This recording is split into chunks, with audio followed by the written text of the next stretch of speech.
दोस्तों फिर से स्वागत है आपका मेरा channel learn English all types में। दोस्तों कुछ डेली सेंटेंसेस आज फिर आपके सामने। तो करते हैं आज के दिन की शुरुआत, करते हैं प्रैक्टिस। तो पहला सेंटेंस है आज का, कहीं नजर ना लगे। दोस्तों बहुत बार बोलते हैं कहीं नजर ना लगे हिंदी में, तो इंग्लिश को बोलते हैं इसको टच वुड। इंग्लिश में से बोलते हैं टच वुड। अगला है कोई परेशानी है, एनी प्रॉब्लम। कोई परेशानी है, एनी प्रॉब्लम। अगला है यहाँ, इसे यहाँ रख दो, पुट इट हेयर। तो रखने के हम बोलते हैं पुट इट हेयर। इसे नीचे रख दो, पुट इट डाउन। इसे नीचे रख दो, पुट इट डाउन। खाना परोस दो, सर्व द फूड। तो परोसने को बोलते हैं, यानी कि परोसना, यानी कि हमारे उधर बोलते हैं रखना, खाना रख दो या खाना लगा दो, तो उसको बोलते हैं सर्व। खाना परोस दो, सर्व द फूड। दोस्तों अगला सेंटेंस है तुम कहाँ थे। तुम कहाँ थे, वेयर वर यू। तुम कहाँ थे, वेयर वर यू। मुझे लगता है कि, मुझे लगता है कि, आई थिंक दैट। मुझे लगता है कि, आई थिंक दैट। उसने मुझसे कहा, ही सेड टू मी। उसने मुझसे कहा के लिए होगा ही सेड टू मी। वो क्या है, व्हाट इज दैट। वो क्या है, व्हाट इज दैट। समझ गए, गॉट इट। समझ गए। कई बार बोलते हैं दोस्तों, कुछ किसी को कुछ चीज बताते हैं फिर बोलते हैं कि समझ गए, तो वहां पर इंग्लिश में बोलते हैं गॉट इट। Got it. कोई आपको कुछ बताता है तो आप समझ जाते हैं, तो हम बोलते हैं उसको समझ गए, गॉट इट। अगला दोस्तों क्या हो रहा है। हम अक्सर बोलते हैं, कोई मिलता है या कोई किससे पूछते हैं क्या हो रहा है या क्या कर रहे हो, तो हम बोल सकते हैं यहाँ पे व्हाट्स हैपनिंग या व्हाट इज हैपनिंग। अगला सेंटेंस है दोस्तों इफ सो। अगर हम बोलते हैं इफ सो, तो उसके लिए हिंदी होता है अगर ऐसा है। अगर ऐसा है, जब हम बोलते हैं अगर ऐसा है, तो इंग्लिश में उसके बाद होता है इफ सो। तो देखते हैं इससे रिलेटेड सेंटेंसेस। अगर ऐसा है तो वहां मत जाओ। अगर ऐसा है तो वहां मत जाओ, कई बार हम बोलते हैं।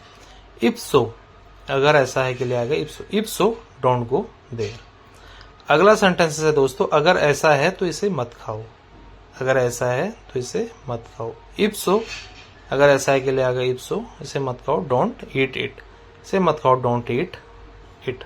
अगर ऐसा है तो यहां मत आओ। If so don't come here. If so don't come here. अगला है अगर ऐसा है तो इसे मत खरीदो। अगर ऐसा है के लिए इफ सो, इसे मत खरीदो। मत खरीदने के लिए हम बोलते हैं डोंट बाय इट। इट का जो यूज हो रहा है यहाँ पे इससे के लिए हो रहा है, इसलिए if so don't buy it. अगला है दोस्तों शॉर्ट सेंटेंसेस हैं, जैसे हम बोलते हैं कई बार डरो मत।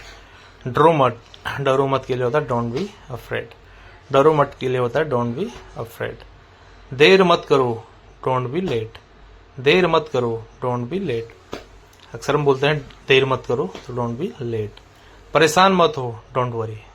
डोंट वरी तो दोस्तों आपने सुना ही होगा, बहुत सारे लोग बोलते हैं डोंट वरी। तो परेशान मत करो, चिंता मत करो। कौन है वो, हु इज दैट। कौन है वो, हु इज दैट। कौन के लिए आता है वो। यह कौन है, हु इज दिस। वह कौन है, हु इज दिस। तो यह कौन है के लिए आता है हु इज दिस। जाहिर सी बात है, ऑब्वियसली। कई बार देखा होगा दोस्तों आपने, ये बहुत सारे वर्ड आपने सुना होगा कई मूवी में या इसमें। तो ऑब्वियसली के लिए हम यूज करते हैं जाहिर सी बात है। ऑब्वियसली की हम यूज करते हैं जाहिर सी बात है। दोस्तों ये हमने देखे कुछ रिलीजियस सेंटेंसेस।